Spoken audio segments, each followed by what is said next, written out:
مرشح اللبان أحمد عبد الكريم دعالة أو شرحان قولها وكيلة يسعيد جبريل حسن يا محمود عوالة ولا بدو شرحان يقول ياش ديجان كده دقمة عيري قابو أي سفر رايكو قلاب حنيين ديجان ده أيكسو تشيدان مقالة عيري قابو وحاي قاعدين سلمر كان سيب اللارن لوجو سودويي ديجان كاكو عانه بيرها إيلاد قرود قلبيت كمقالة عيري قابو وحنا مرشحين تنكم أنان كميدا تاجريا شودو وصفة فدادير كوتشرا أيكو سودويين على مقويان على كحسبي كل مية يستمها مرشحين تنوجاركا وحنا مناسبات بلارن الله qabtay halkaasi lagu soo dhaweeyay abuurka ka soo go'ay deegaanadaasi oo uu kamid yahay xabxabku waxaana ugu horeynba halkaasi ka hadlay mas'uuliyiinta waayeelka iyo waxgaradka deegaanka Ilad Garood oo waftiga halkaasi uga muujiyay inay taageerada iyo codkaba la barbar taagan yihiin aniga oo ku hadlaya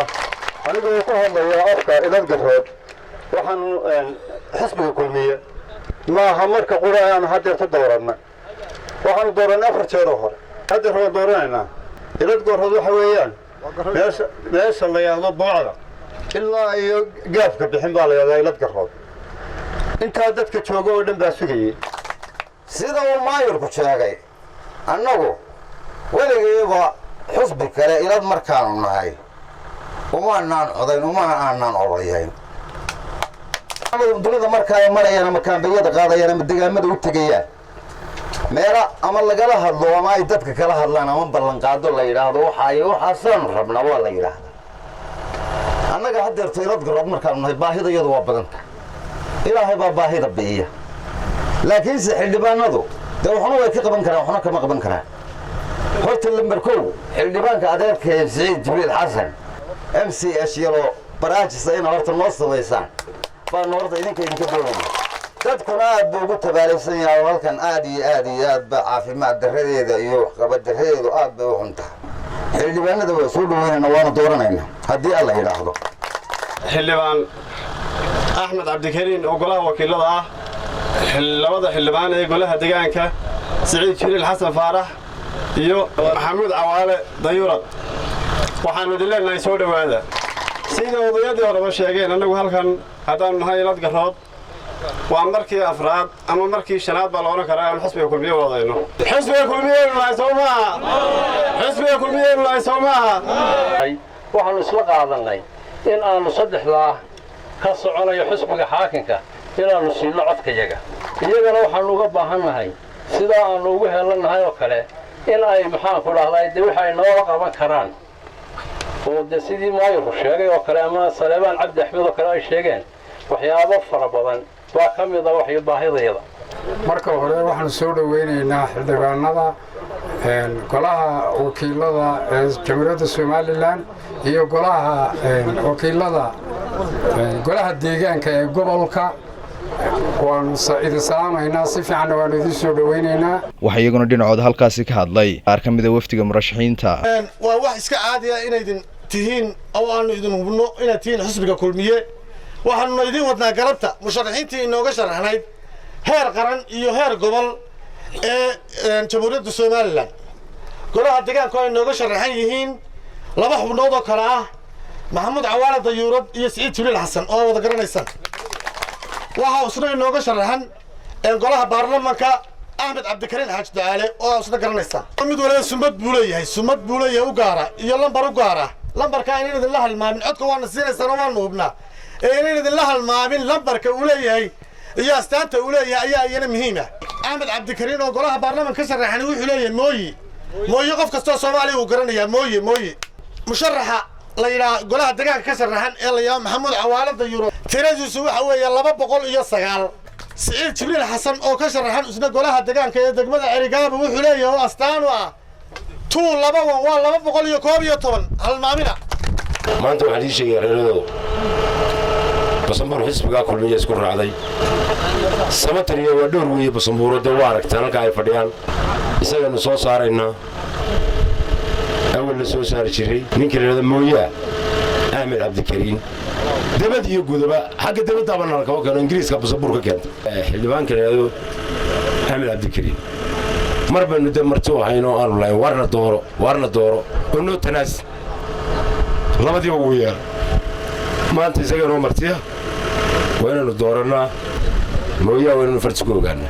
ugu dambeyntiina waxaa halkaasi ka hadlay murashax Axmed Cabdikariin Ducaale oo bulshada deegaankaasi uga mahadceliyay soo dhaweynta ay u sameeyeen sida oo kalena ka warramay waxqabadkooda haddii la doorto. Ilaahay idinka jisaysiyo soo dhaweynta soo dhaweyseen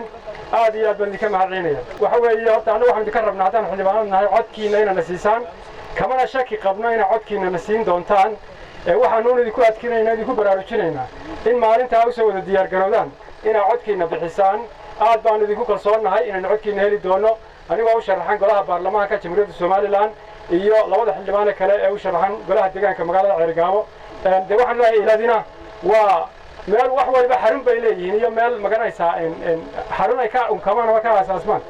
ilaadi waa xarunta Basanbuur weeye Basanbuur oo dhan xarunteedu waa hada waa ilaad weeye waxay mudan tahay qadarinteeda gaar bay u mudan tahay haddii ilaahay magaalada xilkaan nagu soo saarano si gaar ah way noogu mudan tahay inaan waxaan u qaban karno insha Allah biidna taala aan u qabanno gudoomiye ku-xigeenka degmada uu magacaabo wuxuu xujeeyo waxaan ka sugaynaa MCH waxaan ballan qaadayaa aniga xildhibaanada kale inaanu MCH-kii ambalaaskiiba dadaalkayga u horeeya waxqabadkayga u horeeya codsigiinii inaanu fulinayno أنا وحكي لك شقيرين ده واحد ودي كباهنا يطوينا نصوص صارتن سيدي اللي يقول لها أمبلاس كاي MCH كاسي وعدك هو النسيسان لما بقول يكوبي يطبن ما كان يسال لما بقول يكوبي يطبن لما بقول يسال لما قرر يسال موينا ما قرر يسال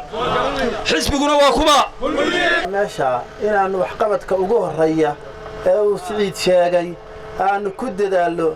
وأنا إذا سو قارسينه أنا ماشى كدقنه ميل هير عالمية بندوننا قوات الحس كانوا يدون كسر درينا قوات الحس كقدرتنا هير كم وقضاء قروح على الدنيا munaasabadaasi kolkii ay soo idlaatay kadibna waxay xadhiga ka jareen xafiisyada saddexdan murashax ku yeelanayaan ilad garood sida oo kalena dhex mareen magaaladaasi intaasi kadibna waxay uga sii boqoleen deegaanka iyo tuulada Kaldaray halkaas oo ay kormeereen xogogaalna u noqdeen xaaladda bulshada qaybaha danyarta ee tuuladaasi ku sugan sheegana inay wax u qaban doonaan waxaana halkaasi ka hadlay mas'uuliyiin ku hadlayay afka tuulada Kaldaray oo waftiga booqashadoodan uga mahadceliyay sidoo kalena sheegay in deegaanadan looga codayn doono saddexdan murashax Kaldaray weeye ku duwa soo dhaweynayna waanu soo dhaweynayna si fiican waanu la shaqeynaynaa goobta Kaldaray codkana waanu siinaynaa si fiican baanu diraynaa waanu hambalyeeynaa sidoo kalena waxa halkaasi ka hadlay boqor jire Xaaji Xasan iyo murashax Axmed Cabdikariin Ducaale oo u mahadceliyay bulshada deegaanadan Kaldaray goobta Kaldaray weeyaan maanta aan halkan joognaa waxaanu leenahay anaguna deegaanka reer kulmiyo ah sida aan noo soo dhaweyseen baan idinka mahadcelin reer Kaldaray aad iyo aad baan u salaamayaa xilli dambe in badan baan soconaynay aad baan idinku mahadcelinaynaa wayno iyo maalinta codaynta 31ka bisha shanaad insha Allah biidnillaahi taala saddexda xildhibaan oo anigu horeeyo golaha baarlamaanka calaamadayda ama sumadayda tahay mooyaha ugu dambeyn waftiga ayaa uga sii gudbay dhanka magaalada Bixin oo iyadu ka tirsan degmada Ceelaf Weyn waxaana ay halkaasi kala kulmeen soo dhaweyn diiran oo ay dadweynuhu ku soo dhaweeyeen waqti goor dambe waxaana lagu soo wareejiyay sharciyada magaaladaasi iyagoona xadhiga ka jaray xafiisyada murashaxiintana ku yeelan doonaan magaalada Bixin intaasi kadibna waxa bulshada soo dhaweyntooda u taagnaa mahadceliyay Rashiid Aadan Ducaale oo ku hadlayay afka waftigan